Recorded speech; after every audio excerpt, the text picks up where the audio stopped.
अब next topic है cell wall, the outer covering of cells. Cell wall क्या होती है? हमें पता है सेल होती है, सेल की जो ये वाली लेयर होती है उसे हम क्या बोलते हैं? सेल मेम्ब्रेन बोलते हैं। अब सेल मेम्ब्रेन के चारों तरफ एक और लेयर होती है जिसको हम बोलते हैं सेल वॉल, और ये किस में होती है? प्लांट्स में होती है। हर प्लांट सेल्स में ये होती है, कुछ बैक्टीरियाज में भी होती है और कुछ फंजाइस में भी होती है। ओके।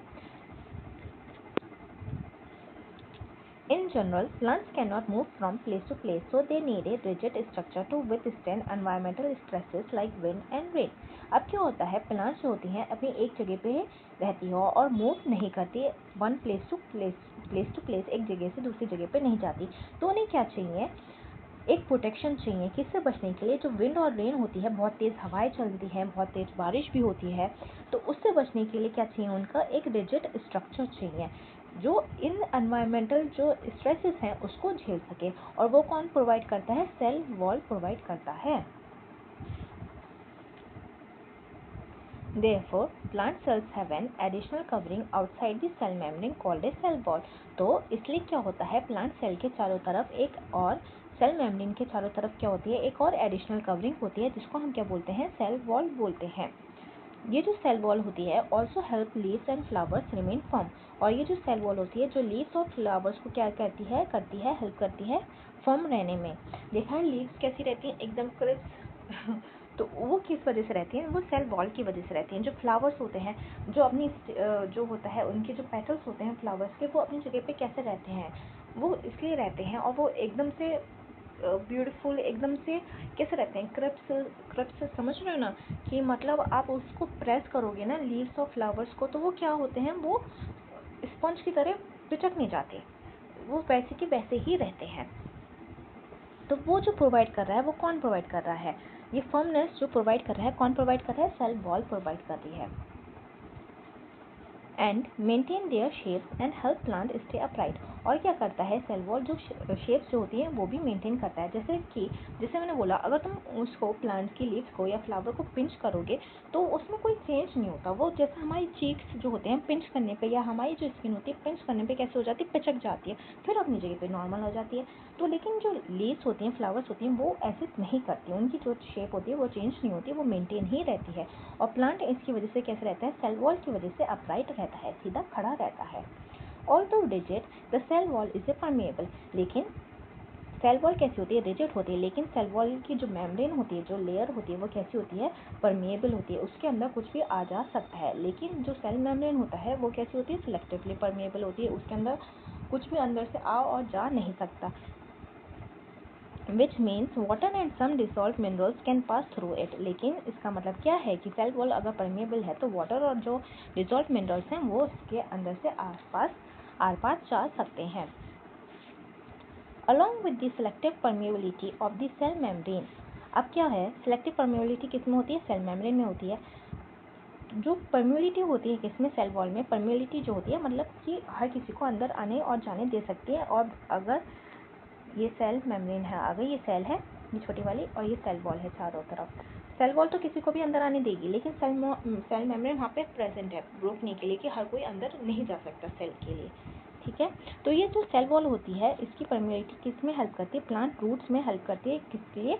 वाटर और न्यूट्रिएंट्स को एब्जॉर्ब करवाती है सॉइल में से। कैसे सॉइल से हेल्प करवाती है? देखो, सेल वॉल है, प्लांट सेल में प्रेजेंट है, हर प्लांट सेल्स में सेल वॉल प्रेजेंट है, तो रूट्स में भी होगी। और रूट्स में कौन हेल्प कर रहा है वाटर और न्यूट्रिएंट्स को, मिनरल्स को एब्जॉर्ब करने में? Cell wall. ठीक, तो आगे बढ़ते हैं। अब when we place a royal leaf or an onion peel in a concentrated sugar solution in the plant cells lose water due to osmosis। हमें पता है हम कोई भी सेल को, हम यहाँ पे बात करें कोई भी सेल की, कोई भी सेल को हम कहाँ रखते हैं? कॉन्सेंट्रेटेड सॉल्यूशन में रखते हैं। तो क्या होता है? सेल का जो साइज होता है वो श्रिंक हो जाता है। क्यों श्रिंक होता है? क्योंकि उसका जो अंदर का वाटर है वो बाहर निकल के कहाँ जाता है? उस कॉन्सेंट्रेटेड सॉल्यूशन में आ जाता है। और ये क्यों होता है? कौन से प्रोसेस से होता है? ऑस्मोसिस के प्रोसेस से होता है। अब क्या होता है, ये जो प्लांट की जो सेल्स होती हैं, जैसे कि यहाँ पे रोयो लीफ हो गई, ये ऑनियन पील हो गई, ये क्या है? ये प्लांट की सेल है। अब प्लांट की जो सेल होती है उसके चारों तरफ क्या होती है? सेल वॉल होती है। अब इस केस में क्या होता है, जब इसको हम कॉन्सेंट्रेटेड सॉल्यूशन में रखते हैं तो सेल वॉल तो अपनी जगह पे ही रहेगी, वो नहीं हिलती। अब ये जो सेल होगी ना, ये अंदर की जो सेल होती है वो क्या हो जाती है, वो श्रिंक हो जाती है। तो ओवरऑल जो साइज होता है सेल का वो तो उतना ही लेगा। अगर पहले ये इतना ही स्पेस ले रहा था, अभी भी इतना ही लेगा। जो अंदर की सेल है वो क्या हो जाती है, वो श्रिंक हो जाती है। हाउएवर, ठीक, however the sales do not shrink in size. जो सेल होती है वो श्रिंक नहीं हो पाती। देखो अपनी जगह पे इतनी ही थी, अभी भी इतनी ही ले रही है, because their rigid cell wall maintains their shape. जो सेल होती है वो क्या करती है, अपनी सेल को मेंटेन करती है, शेप को। द जो इनर कंटेंट होता है, लेकिन जो अंदर का सेल का जो इनर कंटेंट होता है वो क्या हो जाता है, श्रिंक हो जाता है। As the cell membrane pulls away from the cell wall, क्योंकि सेल वॉल जो होती है सेल मेम्ब्रेन जो होती है सेल वॉल से पुल हो जाती है। जैसे कि यहाँ पे पहले इतनी थी, अब कितनी रह गई, इतनी ही रह गई। सेल वॉल से ये दूर हुई, पहले कितना डिस्टेंस हो, इतना, पहले कितना सा, जरा सा था। This shows what the cell wall helps plant cells remain firm in their original shape। तो ये हेल्प करता है, सेल वॉल जो होती है ये हेल्प करती है प्लांट को अपनी जगह में फर्म रहती है और जो मेंटेन होती है, शेप मेंटेन करके रखती है।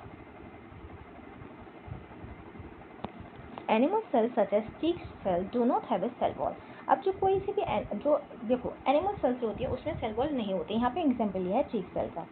Therefore, when placed in a concentrated sugar solution, they lose water and shrink। अब हमें पता है कि जो एनिमल सेल को हम कहाँ रखते हैं, कॉन्सेंट्रेटेड सॉल्यूशन में रखते हैं, तो वो क्या हो जाती है, वो श्रिंक हो जाती है। और उसकी जो है स्पेस जो है, पहले अगर इतनी स्पेस ले रही थी तो अब कितनी लेगी, इतनी लेगी।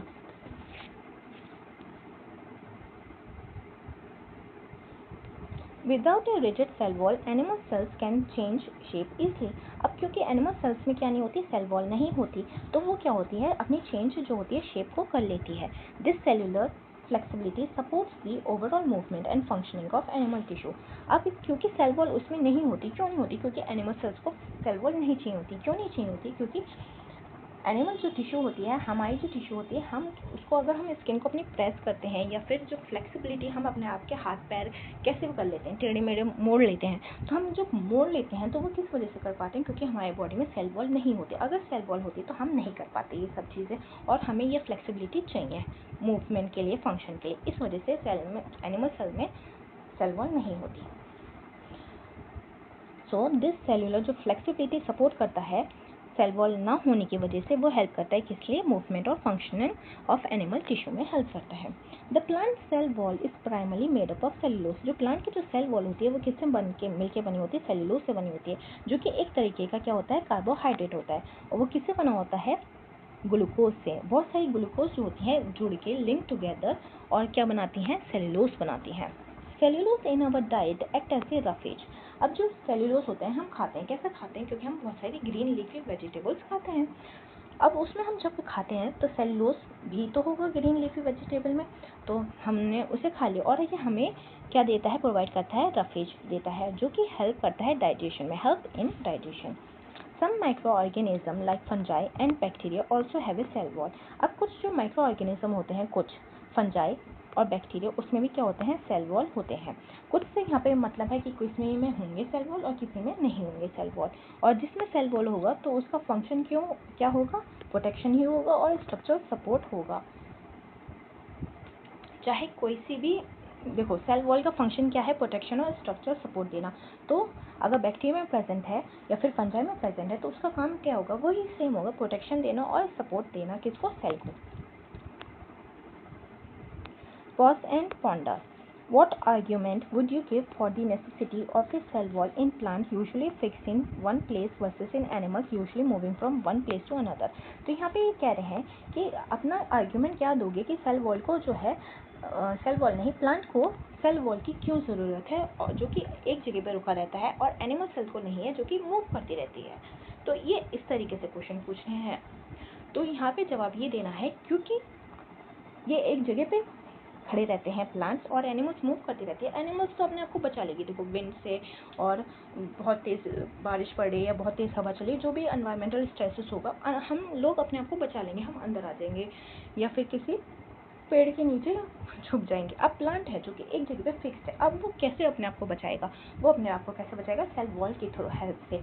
और सेल वॉल क्या देती है, प्रोटेक्शन देती है और स्ट्रक्चर सपोर्ट देती है, किसको, प्लांट को।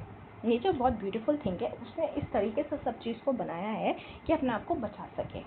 ठीक है। सेकेंड क्वेश्चन है, what consequences would you predict for a plant cell if it cell wall were to become as flexible as a cell membrane. अब यहाँ पे क्या कह रहे हैं कि अगर प्लांट की जो सेल वॉल है वो भी फ्लेक्सिबल हो जाए सेल मेम्ब्रेन की तरह, तो उसका क्या कॉन्सिक्वेंसेज होगा, उससे क्या होगा अगर सेल वॉल वैसी हो जाती है फ्लेक्सिबल। पहली बात, अगर सेल मेम्ब्रेन फ्लेक्सिबल है और सेल वॉल भी फ्लेक्सिबल हो जाए तो हमें सेल वॉल की फिर प्लांट को क्यों ही ज़रूरत होगी, है कि नहीं। सेल मेम्ब्रेन पहले से फ्लेक्सिबल है, उसके पास है, तो सेल वॉल की फिर क्यों ज़रूरत है, उसे नहीं ज़रूरत।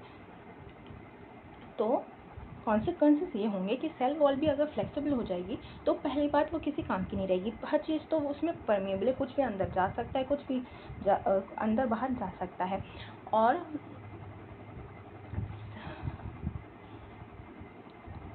सेल वॉल को वो प्रोटेक्ट नहीं कर पाएगी, स्ट्रक्चर जो सपोर्ट है वो भी नहीं दे पाएगी, तो कॉन्सिक्वेंसेस क्या हो जाएंगे, नेगेटिव हो जाएंगे।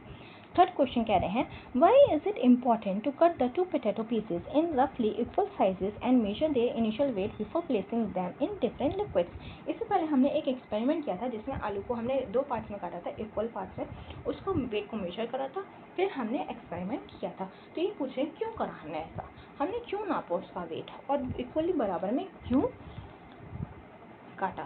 तो हमने इसलिए काटा, अगर हम एक्सपेरिमेंट कर रहे हैं उसमें क्या होगा, चेंजेस होंगे, फाइनल रिजल्ट में क्या होगा, चेंजेस होंगे, तो हम उसको कैसे कंपेयर करेंगे कि क्या कितना चेंजेस हुआ।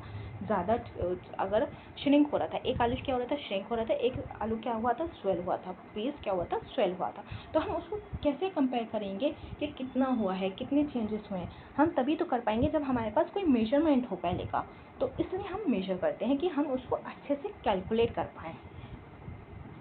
और बराबर इसलिए काटा है कि जब बराबर रहेगा तो हम अच्छे से नाप सकेंगे कि पहले साइज़ इतना था, अब इतना हो गया, अगर बराबर काटेंगे। अगर हम अन्य अनइक्वल साइज़ में काटा तो हम नहीं कैलकुलेट कर पाएंगे ठीक से, मिस कैलकुलेशन जो होगी, कैलकुलेशन कैसी हो जाएगी, हमारी गड़बड़ आएगी।